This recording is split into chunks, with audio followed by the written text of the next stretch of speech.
Olá, amigos e irmãos. Quanto tempo eu estou sem gravar um vídeo? Um tempo maior. É que eu estou ocupado com muitas coisas, né? Eu estou dando aula de teologia aqui na igreja, na congregação, né? Todo sábado. E eu tenho outras atividades também no campo, né? A qual eu sou membro. Meu pastor é o pastor Haroldo Pascoal, meu pastor presidente, qual eu mando a ele um abraço. A todos os membros do campo de Itaoca, todos os pastores, pastor Anderson, pastor Adaí, evangelista Geraldo, né? E a todos os obreiros desse ministério, enfim.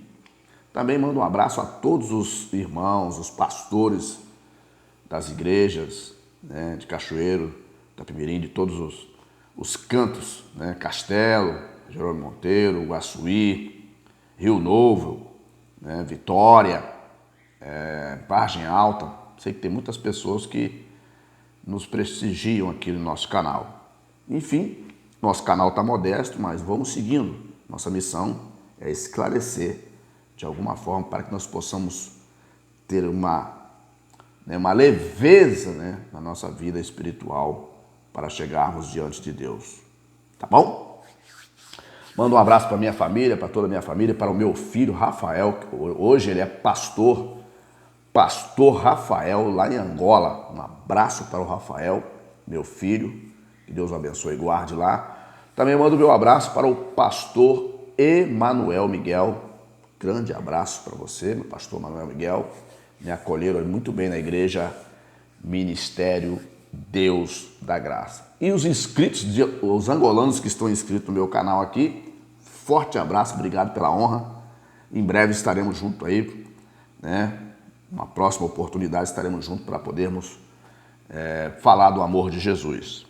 Sim, eu quero falar de um assunto importante, que quando Jesus chegou na sinagoga, né, naquele tempo, ele abriu o livro do profeta Isaías e tem esse registro no livro de Lucas, do Evangelho de Lucas, no capítulo 4, do verso 18 e 19. Porém, ele leu isso aqui, ele provocou a fúria de quem estava ali e ele acabou sendo expulso dali. Então, se tratando de lideranças, às vezes eu fico preocupado, né? Porque às vezes muitos, né, criticam, né? Eu estou falando de uma liderança séria, de um líder sério. Às vezes ele não escapa de críticas, por mais que ele faça o melhor. Jesus não fez o melhor? Quantas críticas ele não teve? Muitas. Tais, né, chegaram a um ponto que ele acabou sendo condenado à morte de cruz. Mas quem condenou Jesus à morte de cruz? Quem que precisava validar, né, a condenação de Jesus eram os sacerdotes. Tira suas conclusões, entendeu? Havia ali uma rejeição a respeito de Jesus porque ele estava pregando uma palavra diferente do que as pessoas estavam pregando? Havia. Mas havia dois problemas ali. Havia uma profecia antiga, né, que Jesus seria o sumo sacerdote, que ele seria, né, que viria um sumo sacerdote. O problema foi esse. E cumpriu-se em Jesus. Na carta aos Hebreus, dá uma descrição melhor disso que eu estou falando. Outra situação que pesou também é que viria um rei que livraria Israel das mãos dos opressores. E culminou em Jesus.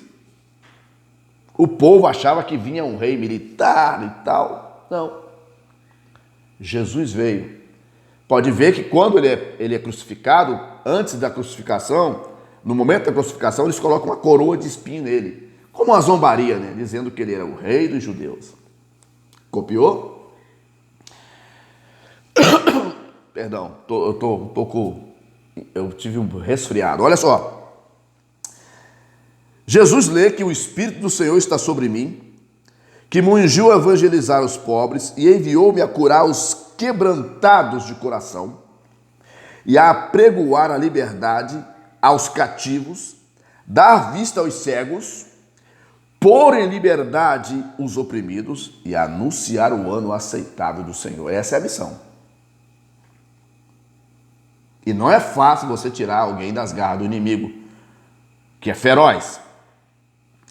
Você pode observar que Jesus enfrentou ali duas situações. Vou falar de uma apenas. Ele enfrentou vários grupos religiosos. Os fariseus, por exemplo. Se você analisar do capítulo 8 até o capítulo 11 de João, você vai perceber como essa classe de religiosos perseguiram Jesus. Os radicais. Na missão que Jesus nos dá, na profecia que se cumpriu 700 anos depois que Isaías profetizou, né, no capítulo 61, 700 anos depois cumpre-se em Jesus. Jesus lê aquele versículo. Parece coincidência, não é? Não, não era coincidência. Quando Jesus lê aqueles versículos ali, ele lê no próprio livro do profeta Isaías. Anteriormente, para curiosidade, esclarecer curiosidade, a Bíblia Sagrada, ela não era um livro, tá? Igual essa aqui, uma Bíblia de estudo, Antônio Gilberto. Ela fica em casa, quase não leva para a igreja, porque é uma Bíblia grande, pesada, mas é para estudo. A Bíblia não era assim, tá? Não havia tecnologia naquela época para poder dispor a Bíblia assim. Ela era dividida em rolos separados. Então entregaram na mão de Jesus o rolo do profeta Isaías. Olha como é que é o negócio. Deus é grande, né? E ele abre justamente aqui no capítulo 61, cujo o contexto diz que a salvação é proclamada. E ele lê isso aqui, ó: o Espírito do Senhor Jeová está sobre mim, porque me ungiu para pregoar as boas novas aos mansos, enviou a restaurar os contritos de coração, proclamar a liberdade aos cativos e a abertura de prisão aos presos, a pregoar o ano aceitável do Senhor e o dia da vingança do nosso Deus, consolar os tristes, né? Então, Jesus ali, ele já evidencia a sua missão para a qual ele veio. O que eu quero dizer com isso? E nisso ele encontra resistência. Porque em todo contexto tem ali os que se aproveitam da inocência das pessoas. E tem os radicais. Hoje, se nós formos avaliar, nós temos dois extremos. Primeiro extremo, os radicais. Os que não perdoam. Os que acham que aqueles que talvez caiu numa inflação ou não tem direito. Se afastam, cortam relações, cortam diálogos, mas em parte é um pouco seletivista. Depende de quem é quem. Na outra parte nós temos dois extremos, aqui e aqui. Uma parte é o radicalismo, a outra parte é o liberalismo. O diabo, o nosso adversário, está trabalhando nesses dois extremos. No meio desses dois extremos está aquela lacuna, um vale, aonde não está sendo explorado. É aí, como não está sendo explorado, o diabo, o nosso adversário, ele ganha terreno aí. De um lado você tem aqueles que estão tratando a Deus de qualquer forma, servindo a Deus sem se arrepender dos seus pecados, vivendo uma vida paralela. Querem servir a Deus, mas estão vivendo uma vida de pecado, no adultério, na prostituição, na vaidade, na dissolução, nas orgias, certo? Uma vez que nós aceitamos a Cristo e Ele entra em nós, precisa haver transformação. Eu não posso ser a mesma coisa que eu era antes ou pior. Se não houver transformação na minha vida, Cristo não está na minha vida. Eu acho que está. Outros sim. O outro extremo, que é o radicalismo, é aquele que não se preocupa com a alma do próximo. Alguém vai dizer assim, mas tem que corrigir. Claro, tem que corrigir. Capítulo 5 de 1 Tessalonicenses Paulo fala sobre isso. Tem que corrigir aqueles que estão errados.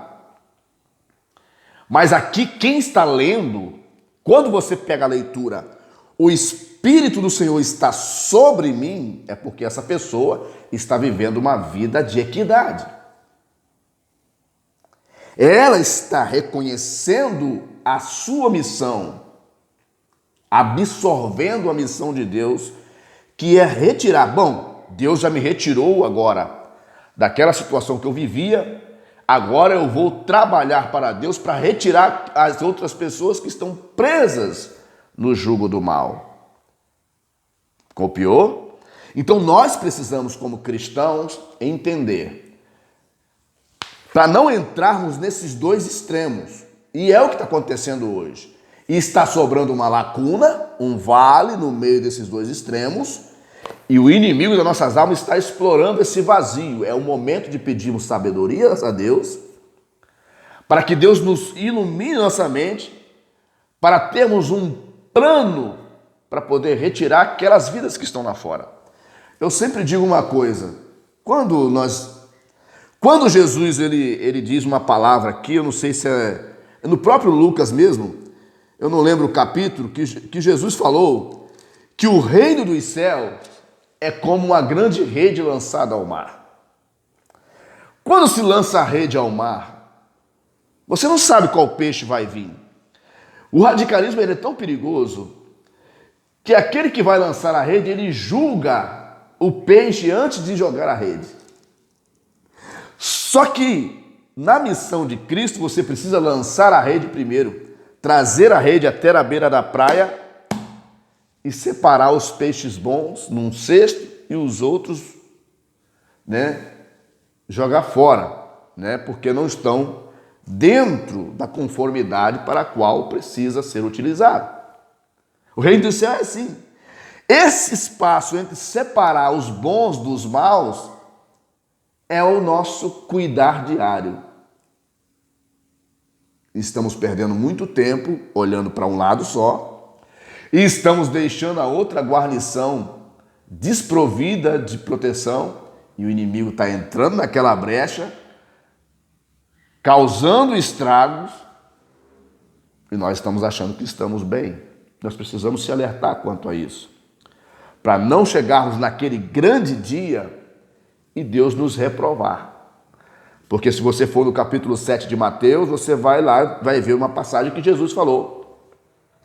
Que muitos chegarão lá para ele e dirão, mestre, nós não profetizamos em teu nome, não curamos, não expulsamos demônios, não fizemos maravilha. Jesus fala, nunca vos conheci. É duro, irmãos. Então é necessário a gente ter um momento de consciência, olhar para dentro de nós mesmos, ver de fato se Deus está falando comigo mesmo, porque talvez eu estou apenas olhando de vista, mas Deus quer me mostrar coisas além, então eu preciso deixar Deus operar em mim, assim eu vou enxergar igual Jesus enxergou.